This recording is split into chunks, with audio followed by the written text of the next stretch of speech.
ফিলিস্তিনিদের পক্ষে যখন আমরা মিছিল করেছি, মার্চ ফর গাজার আরব শাসকেরা আপনারা কি মনে করছেন আগামীকালকের যে প্রোগ্রাম অনেক ইহুদি আমাদের সাথে মিছিলে দাঁড়িয়েছে। এসেছেন আমাদের কাছে, আলহামদুলিল্লাহ।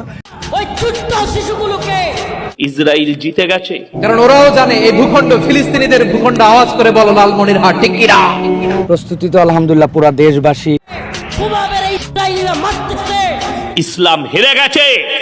তারা তাদের স্বাধীনতা সংগ্রামের জন্য লড়াই করছে, করে যাচ্ছে। এরকম একটি দল মত নির্বিশেষের প্রোগ্রামের জন্য আর তোরা নর্তকীদের নাচের ব্যবস্থা করিস।